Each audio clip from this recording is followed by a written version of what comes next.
बिस्मिल्लाहिर्रहमानिर्रहीम। अस्सलाम वालेकुम नाज़रीन, मैं हूँ फैयाज़ राजा और आप देख रहे हैं आपका अपना यूट्यूब चैनल। दोस्तों, वफाकी हुकूमत इस्लामाबाद और रावलपिंडी से मजदूर सहाफ़ी के ज़राए से ख़बरें,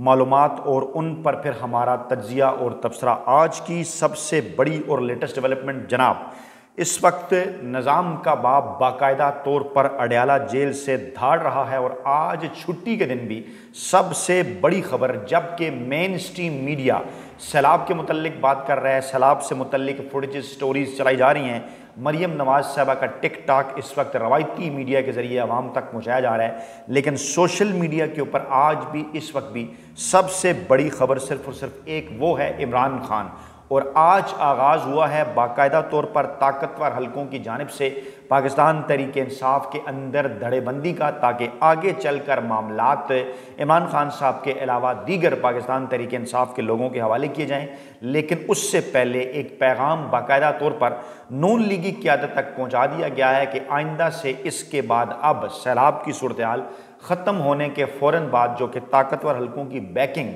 इस हाइब्रिड निज़ाम के लिए थी, वो जनाब ख़त्म होने जा रही है। उसकी दो तीन वजूहत जो हैं वो नून लीग की क़यादत के सामने रखी गई हैं। राना सनाउल्लाह के ख्वाजा आसफ साहब के गुज़श्ता 48 घंटों के बयानात ये बता रहे हैं कि दाल में कुछ ना कुछ काला है। और मामलात हैं जनाब आर्मी चीफ साहब की एक्सटेंशन के हवाले से, जहाँ एक तरफ ख्वाजा आसफ ये स्टेटमेंट देते हैं कि जनाब मरी मुलाकात के अंदर इस पर किसी किस्म की कोई बात नहीं हुई, वहीं दूसरी जानिब राना सनाउल्लाह साहब की जानिब से ये बयान सामने आता है कि सिस्टम के तसलसल के ऊपर नवाज शरीफ राज़ी हैं। यानी एक बार फिर नून लीग की जानिब से उसी किस्म की पॉलिसी जो कि 90 की दहाई के अंदर और उसके बाद भी इस्टेब्लिशमेंट के हवाले से रही कि दो ग्रुप्स इस्टेब्लिशमेंट के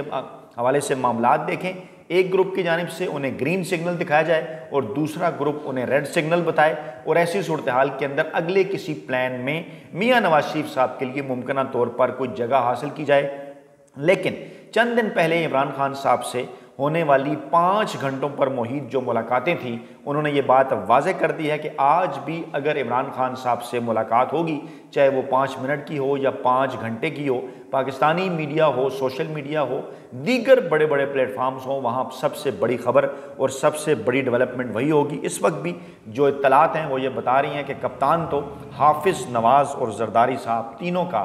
बास निकला है। और ऐसी सिचुएशन के अंदर कि जब अपनी तरफ से कप्तान को माइनस कर दिया गया था, कहा गया था कि कप्तान का पाकिस्तानी सियासत के अंदर किसी किस्म का कोई मुस्तकबिल नहीं है, जो इत्तलात आ रही हैं वो एक बार फिर यही बता रही हैं कि छुट्टी के दिन मरियम नवाज साहबा का सफ़ा बाकायदा तौर पर, वो जिसे कहा जाता था ना जनाब एक सफ़े के ऊपर हैं, वो जो सफ़ा है उस सफ़े के फटने की इत्तलात हैं। और ये इत्तलात पाकिस्तान तहरीक इंसाफ की क़यादत तक पहुँचाई गई। उन्हें इस बात का इशारा किया गया कि जनाब इमरान खान साहब के अलावा आपके साथ जो बात होगी वो आगे बढ़ाने में मददगार साबित होगी। पंजाब के अंदर तब्दीली हो सकती है, वो तब्दीली मरकज़ की तरफ भी जा सकती है, लेकिन सरेदस ये मामलात इमरान खान साहब तक ना पहुँचने दिए जाएँ। इस हवाले से अली अमीन गंडापुर साहब के साथ रवाबित हैं, इस हवाले से पंजाब की क़यादत परवेज़ इलाही साहब के साथ रवाबित हैं, और मैसेजेस दिए जा रहे हैं कि अगले किसी मरले के ऊपर आप जो है वो इमरान खान साहब को इन चीज़ों के ऊपर राज़ी कर सकते हैं। फ़िलहाल पाकिस्तान तहरीक इंसाफ के अंदर धड़ेबंदी को ज़्यादा से ज़्यादा बढ़ावा देने की कोशिश की जा रही है। मैं एक ट्वीट आपके सामने रखता हूँ।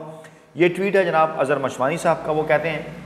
मैं 2011 से ट्विटर पर हूँ, यहाँ आपस में इख्तलाफ और धड़ेबंदियाँ जो हैं वो कोई नई बात नहीं, लेकिन पहले गद्दारी के फतवे और ख़वातीन पर अटैक्स वाला काम इंतहाई नामुनासिब समझा जाता था। ये सिलसिला मरवत और उसके चंद मुश्तंडों ने शुरू किया। वो तो इशारे पर ये सब करते हैं, आप सब क्यों इस डगर पर चल पड़े हैं? खुदारा ये ना भूलें कि आप लोगों को सोशल मीडिया पर लोग फॉलो क्यों करते हैं, वो है सिर्फ़ और सिर्फ इमरान खान की आपके लिए मेहनत और सिर्फ मेहनत। ग्रुपिंग और धड़ेबंदियों में असल मकसद ना भूलें, असल जालिम को भी ना भूलें और इख्तलाफ राय को महज़ब अंदाज में बयान करें। इस वक्त आज पाकिस्तान तहरीक इंसाफ का जो सोशल मीडिया है उस पर जनाब एक शदीद किस्म की गर्मा गर्मी है, और उस गर्मा गर्मी की जो वजूहात बन रही हैं वो हैं जनाब मोहतरमा सनम जावेद साहिबा और सालार वज़ीर। पाकिस्तान तहरीक इंसाफ के साथ दोनों का उनका ताल्लुक़ है, एक दूसरे की जानिब से बयानात आ रहे हैं सामने। और इस वक्त जो ट्वीट सामने आया जो कि सोशल मीडिया के ऊपर वायरल है वो है जनाब तुम्हारा लाहौर DHA से लेकर तुम्हारी सप्लायर जारिया और पेशावर तक सारी किताब खोलूँगा,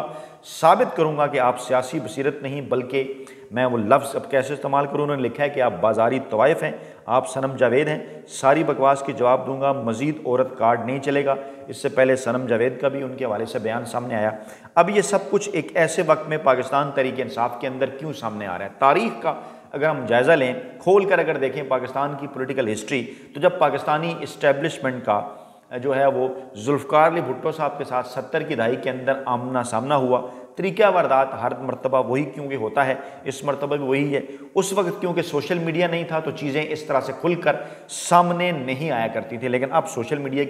की वजह से चीज़ें जो हैं वो खुलकर सामने आ रही हैं। और पाकिस्तान पीपल्स पार्टी के मौलाना कौसर नियाज़ी साहब, जिनके पास अमली तौर पर सारी की सारी पीपल्स पार्टी थी उस वक्त, वो जनाब जुल्फ़कार अली भुट्टो साहब की गिरफ्तारी के फ़ौरन बाद हमें मिलिट्री इस्टेब्लिशमेंट के चरणों के अंदर बैठे हुए नजर आए। जब जुल्फ़कार अली भुट्टो साहब गिरफ्तार हुए, कुछ शुरू के अंदर जो मुलाकातें पीपल्स पार्टी की क़यादत के साथ उनकी हुई, बाहर आकर जब बात की जाती थी, उस वक्त अखबारात थे क्योंकि TV चैनल थे नहीं, तो उस वक्त जिस किस्म की खबरें छपती थी, जो प्रेस कॉन्फ्रेंस की जाती थी, वो जनाब कुछ और बताती थी। और जब जुल्फ़कार अली भुट्टो साहब के अहल खाना से, चाहे वो नुसरत भुट्टो हों, चाहे वो बेनज़ीर भुट्टो हों, उनसे जब मुलाकात हुआ करती थी तो उनका मौक़िफ़ कुछ और हुआ करता था। अब यहाँ पर रोकें, ये मामला मैंने आपके सामने क्यों रखा है, मैं क्या इस्टेब्लिश करना चाह रहा हूँ वो आपके सामने रखता हूँ। पहले दूसरा मामला सुन लें। जनाब गुलाम मुस्तफ़ा खर साहब, जी हाँ, बड़े कारिंदा ख़ास थे जुल्फ़कार अली भुट्टो साहब के, पंजाब के वो वज़ीर आला भी रहे। लेकिन जब जुल्फ़कार अली भुट्टो साहब को गिरफ़्तार किया गया तो जो फ़ौजी इस्टेब्लिशमेंट की जानिब से एक इलेक्शन सेल बनाया गया, जिसमें साबिक और मरहूम जनरल फैज़ अली चिश्ती साहब भी मौजूद थे, तो उनको जाकर जो पैगाम दिया था मुस्तफ़ा खर साहब ने, वो ये कहा था कि आप भुट्टो साहब को फारिग करें, लटकाएं, हम मामलात को पीछे संभाल लेंगे। क्या इस वक्त भी पाकिस्तान तहरीक इंसाफ की क़यादत के हवाले से, जो एक पाकिस्तान तहरीक इंसाफ की क़यादत के अंदर क्या ऐसे लोग मौजूद हैं जो इस किस्म के पैगाम पाकिस्तानी इस्टेब्लिशमेंट तक पहुँचा रहे हैं कि खुदा न ख्वास्ता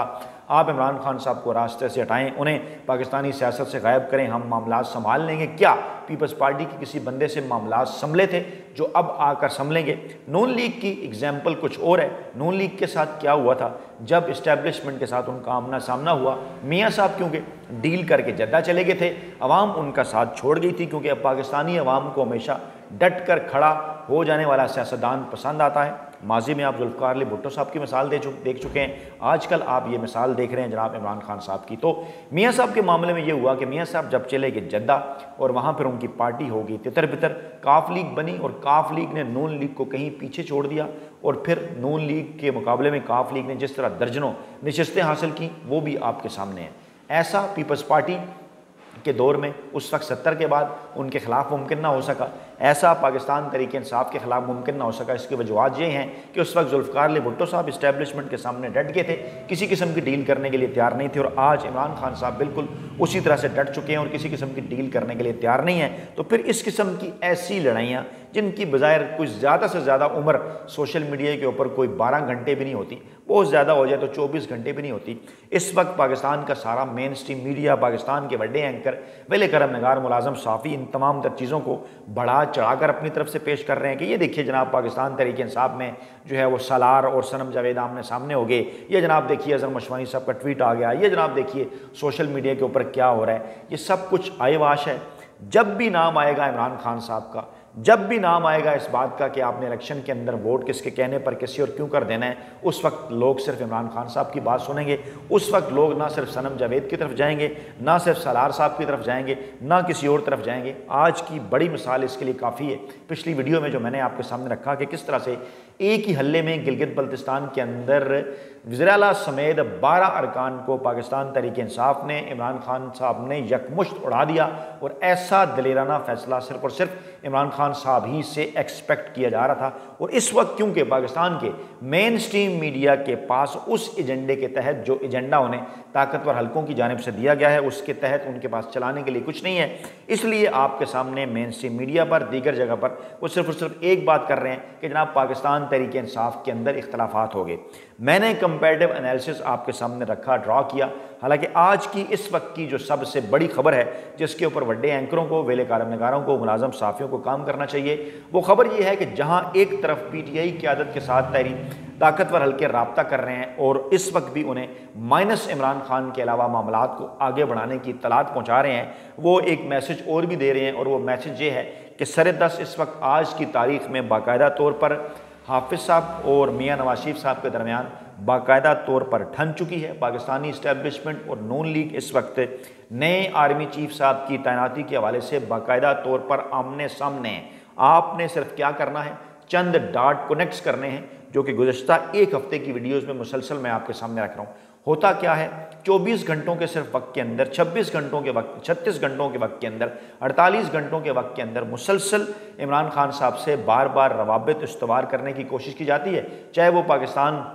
के ताकतवर हल्के हों, चाहे वो पीपल्स पार्टी के आसिफ जरदारी साहब हों, चाहे वो नून लीग के मियाँ नवाज शरीफ साहब हों। और ये रवाबित पाकिस्तान तरीके इंसाफ की क़यादत के साथ जब किए जाते हैं तो उनके सामने एक ही बात रखी जाती है कि जनाब इस्टेब्लिशमेंट या ताकतवर हल्कों के अंदर कुछ लोग ये चाहते हैं कि जनाब आप इमरान खान साहब के बगैर आएँ, हमारे साथ बात करें, मुस्तकबिल के सिनेरियो के अंदर जब वो आपका कोई माहौल बनाते हैं। जब यहाँ पर बात नहीं बनती, उन्हें कहा जाता है जनाब ना ही परवेज़ इलाही, ना ही शाह महमूद कुरैशी, ना ही अली अमीन गंडापुर, ना ही कोई और इमरान खान साहब की जगह ले सकता है। तो जो अगली ऑफ़र उन्हें की जाती है वो ये की जाती है कि फिर आप इमरान खान साहब को बनाएं, फिर आप उनसे बात करें। पीपल्स पार्टी अपनी जगह पर इमरान खान साहब और पाकिस्तान तहरीक इंसाफ के साथ मुस्तकबिल में चलने के लिए तैयार नजर आती है। नून लीग अपनी जगह पर पाकिस्तान तहरीक इंसाफ और इमरान खान साहब के साथ आगे चलकर चलने के लिए तैयार नजर आती है। पाकिस्तान के ताकतवर हल्के अपनी जगह पर आगे चलकर इमरान खान साहब के साथ चलने के लिए तैयार नजर आते हैं। क्या ऐसी वजह है कि जहां आप एक तरफ तो कहते हैं, मेन स्ट्रीम मीडिया आपका बात करता है कि हमने तो जनाब इमरान खान साहब को माइनस कर दिया,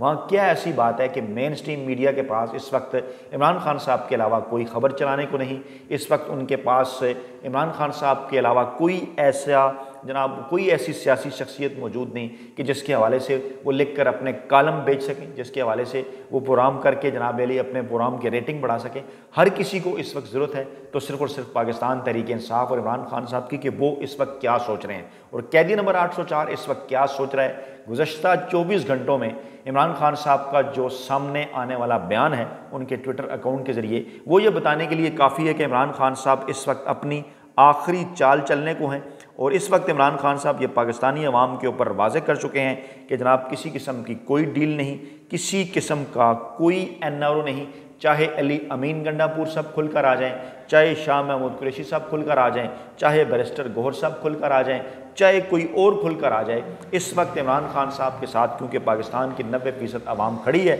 इमरान खान साहब उसी मौक़िफ़ के ऊपर डटे हुए हैं जो इमरान खान साहब का मौक़िफ़ अप्रैल 2022 के अंदर जब उनकी हुकूमत गिराई गई उस वक्त भी जनाब यही मौक़िफ़ था इमरान खान साहब का, और आज भी इमरान खान साहब अपने उसी मौक़िफ़ के ऊपर डटे हुए हैं, उसी मौक़िफ़ के ऊपर खड़े हुए हैं। वो इमरान खान साहब का मौक़िफ़ क्या है? इमरान खान साहब का वो मौक़िफ़ ये है कि जनाब आपने ताकतवर हल्कों ने रवायती सियासी मीडिया के साथ मिलकर, बैनुल-अक़वामी इस्टेब्लिशमेंट के साथ मिलकर पाकिस्तान तहरीक इंसाफ की आइनी और कानूनी हुकूमत को गैर आइनी और गैर कानूनी तरीके से अप्रैल 2022 में गिराया। उससे पहले साइफ़र आया और उस साइफ़र में बाकायदा तौर पर अमेरिका की जानिब से पाकिस्तान को धमकी दी गई कि अगर तो जनाब इमरान खान साहब के ख़िलाफ़ करारदाद मंजूर हो, तरीके अदम एतमाद मंजूर होने की सूरत में हुकूमत बदल जाएगी तो फिर आपके साथ हम मिला लेंगे मामलात को बेहतर, लेकिन अगर इमरान खान साहब की हुकूमत रहेगी तो फिर जनाब आपको चीज़ें भुगतना पड़ेंगी। और फिर उसके बाद क्या किया गया? अमरीकी सफारतखाने की बाकायदा तौर पर मुलाकातें ना सिर्फ PTI अरकान के साथ बल्कि PMLN अरकान के साथ, पीपल्स पार्टी अरकान के साथ। उस वक्त फिर एक ताकतवर हल्कों की एक पूरी कंपेन, आप ज़रा देख लें कैसे बिलावल भुट्टो जरदारी एक्टिव हुए, शहबाज शरीफ एक्टिव हुए, मौलाना फजल रहमान एक्टिव हुए, और तमाम तर क़ुव्वतें, तमाम तर ताकतें ये चाहती थी कि जनाब हम इमरान खान साहब को इस निज़ाम से बाहर निकालें। गैर आइनी गैर कानूनी तौर पर इन्होंने ये सब कुछ कर तो दिखाया, लेकिन उसके बाद फिर क्या हुआ? जो कहा जा रहा था कि इमरान खान साहब अपनी मकबूलियत खो चुके हैं, जब इमरान खान साहब की हुकूमत गिरी तो उसके ठीक अगले पहले इतवार को आप ज़रा याद कीजिए कैसे कराची से लेके खैबर तक पूरा पाकिस्तान सड़कों पर निकला, इमरान खान साहब के साथ इज़हार यकजहती किया, सॉलिडारिटी की। और उस वक्त इन्हें ये बात अच्छे से समझ आ गई कि नहीं जनाब ये मामलात तो हमारे हाथ से निकल चुके हैं। बाद में फिर 90 दिन के अंदर इलेक्शन ना करवा के, इलेक्शन डिले करवा के, उसके बाद फिर पाकिस्तान तहरीक इंसाफ के ऊपर जुल्म ढा के, 9 मई करके, दीगर कई मामलात करके, जुल्म और सख्तियाँ बढ़ा के वो सब कुछ करने की कोशिश की गई जिनके ज़रिए माजी के अंदर बड़ी जल्दी ताकतवर हल्के नताइज हासिल कर लिया करते थे। लेकिन अब की बार ऐसा मुमकिन नज़र नहीं आ रहा और अब तक ऐसा मुमकिन हुआ भी नहीं। अब ऐसी सूरत हाल के अंदर कि जब ये हाइब्रिड निज़ाम अपनी आखिरी सांसें ले रहा है, पूरा मुल्क इस वक्त सैलाब की तबाहकारियों का शिकार है और टिकटॉक हुकूमत जो है वो मुसलसल वीडियोस बना के सोशल मीडिया के ऊपर पोस्ट करती है, लेकिन उनके नीचे कमेंट ज़रा जाकर आप देखें तो आपको सूरत हाल का अंदाज़ा हो जाता है कि पाकिस्तानी अवाम इस वक्त इस हुकूमत को क्या समझते हैं। और ऐसे वक्त के ऊपर